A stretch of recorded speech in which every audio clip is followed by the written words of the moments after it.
remember the first time I realized I was a white belt and I had rolled with this kid who was a purple belt, and he was my size, and he just mauled me. And I remember thinking, this is crazy. Like, I can't believe I'm totally helpless.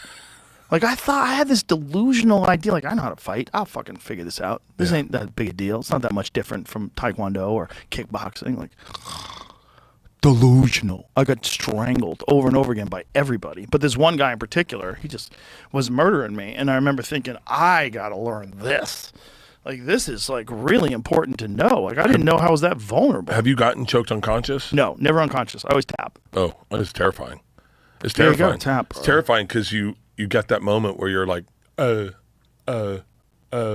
definitely sparked out a couple of times where Really? I could see the door was closing. You have to tap. You have like a second left before you go out, before you tap. And when someone's got like a really good rear naked choke, once it's locked in and they start to clamp down the pad, like you gotta fucking tap. You gotta tap, especially in training. Like, it's stupid to not tap, because you could really get hurt, especially if you get caught in an arm bar, or worse is like a heel hook or a knee bar. Like, you got to tap immediately.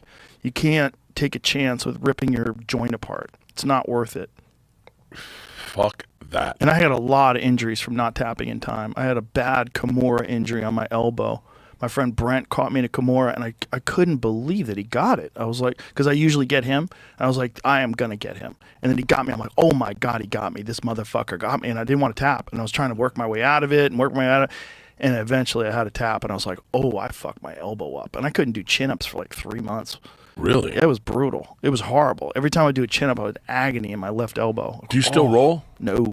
Is that because you're back? No, I want to again, but I've had a few aggravating injuries. I had some sciatica a while back, like real stiffness in the back. But you know what's really changed that a lot is stretching. I've spent like an hour and a half every night just stretching. And Really? It's loosened everything up. And I realized, like, sometimes I go too hard and I don't give myself enough recovery. You know, I push a little too far, and then I ignore. Like, I had this back thing that was bothering me from archery, and I just ignored it. And it was just a muscle thing, so I wasn't worried about it. Wait, where is it? Like right in the center of your back, over the right? No, my right on the side. It's on the side by the hips. So I know lower. Right. So I know it's not worrying me like a spine thing. Spine things worry me. Yeah. But this was inflamed, and I just kept shooting the bow. I just was like, shut up, pussy. And I pushed it to the point where it got kind of chronic, and it bothered me for a while. It's much, much better now. But I'm being real careful to get it to 100% before I think about doing anything. Like right now, I can kick the bag again. I can do pretty much everything again. But it's one of those things where I'm still getting better. Like, So wait, when you say stretching, because like after we did I did so much working out, I had a masseuse come in and like kind of test my flexibility because I had some problems in my forearm. And my shoulder can't go, like I can't get it past this. And like this one goes way. Did you have an injury? I don't know. I have no fucking idea. I think it's no recovery and no stretching. I do no stretching. Benching's rough on the elbows, or the shoulders rather. Yeah. Benching can get rough, especially if you bench heavy. Especially when you watch. Have you ever seen the dudes snap a fucking? Oh yeah, I have seen that. Yeah. That's all I was thinking about. It pops off, and then you're fucked. You know Cody Rhodes? No. Cody Rhodes is the WWE champion. He's Dusty Rhodes' son. Oh, okay. Yeah. I fucking tell him I'm doing the bench press competition, and he goes, "Oh, I tore my pec at 315," and I was like, "That's the fucking bet." And he was like, "Oh, you don't even see it coming. Look at his pec." Oh, Jesus Christ! He goes, "It felt like Velcro. You just heard." And he wrestled even though his pec was torn. He wrestled What with an a torn animal. pec. What a fucking animal! He is a beast. Jesus Christ, that's crazy. Yeah, he did. We did Go Big Show together. His dad was the best. Hell in a cell with a torn pec. These guys are animals. Dude, well, you know, it's when you're young. Well, it's also like wrestling. It's like the culture, the pro wrestling culture. The culture is like, you're going to get battered. Like, we're battering each other. It's just what More it so is. in the past. Those guys really got fucked up. Oh, dude.